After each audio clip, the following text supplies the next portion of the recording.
Hop, hop, hop. C'est quelqu'un qui est fatigué, ça. Aujourd'hui, quelques petites astuces pour éviter d'être fatigué. C'est pas compliqué.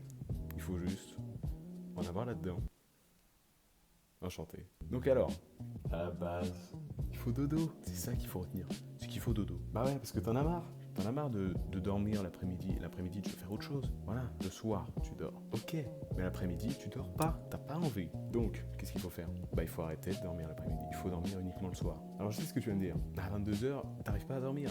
Le problème, c'est que t'as pas été habitué à t'endormir à 22h. C'est ça le vrai problème. Donc, ce qu'il faut faire, très simple.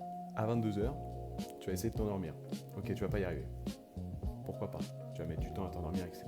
Au final, tu t'endors à minuit. Bon, tu te dis, je me suis endormi à 22h, pourquoi? Putain, bah ouais, mais en fait, c'est bien. Parce qu'après, tu vas avoir un petit déficit de 2 heures toute la journée, qui, bon, va te casser les couilles toute la journée, certes, mais à la fin de la journée, tu vas t'endormir comme un bébé à 22h. Même avant, parce que tu seras fatigué. Dans la logique, tu veux t'endormir tôt pour te réveiller tôt. Imaginons que tu veux t'endormir à 20h. Moi, tu me dis de m'endormir à 20h, j'y arrive pas. Mais si j'essaye ce soir et que je m'endors à 20h pour me lever à 5h, toute la journée après, je vais être fatigué.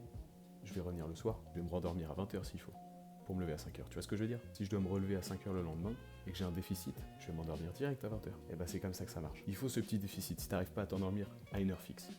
Et ça, c'est le point clé. C'est le point clé. Si t'as pas ce truc-là de t'endormir à un point fixe, c'est ciao, directement. Seconde étape, évident.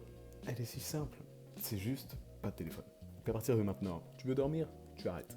Tu arrêtes. Ce petit pixel, tu l'éteins directement. Je ne veux plus le voir. Directement, tu le poses sur la table de chevet. Tu n'y touches plus. Sinon, gare à toi.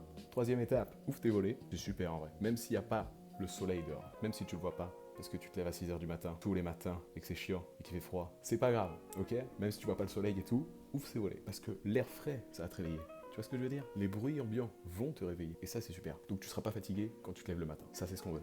Ensuite, fais ton lit aussi. J'étais partisan de ceux qui faisaient pas leur lit pendant très longtemps. Un jour, j'invite une meuf chez moi, elle fait ah ouais par contre, les mecs qui font pas leur lit, quand même gravissime. J'ai été vexé. J'ai été vexé directement. Depuis ce jour-là, je fais mon lit. Donc, fais ton lit. C'est super de faire son lit. En plus, ça donne un petit truc dans ton cerveau qui te dit que, hop là, tu te réveilles, t'as déjà réussi un truc dans ta journée. Ça te met sur la bonne voie, tu vois. Ça te met sur la bonne voie pour réussir plein de trucs. Donc ça, c'est super, c'est ce qu'on veut. Enfin, quatrième étape, tu sais pas c'est laquelle, hein. Faire un maximum de sport dès le réveil. Non, je rigole. Pas un maximum de sport, mais dans l'idée, tu te réveilles, tu fais un truc un peu physique. Je sais pas, par exemple, faire son lit, bon, tu te réveilles, tu marches un peu autour de ton lit. C'est déjà un petit truc physique aussi. Marcher pour aller jusqu'en cours, ça aussi, c'est super physique. Marcher, c'est super. La marche, c'est super pour le matin. Ça réveille. Ça sécrète plein de trucs dans la tête et après, t'es sur la bonne voie directement. Allez, c'est ciao.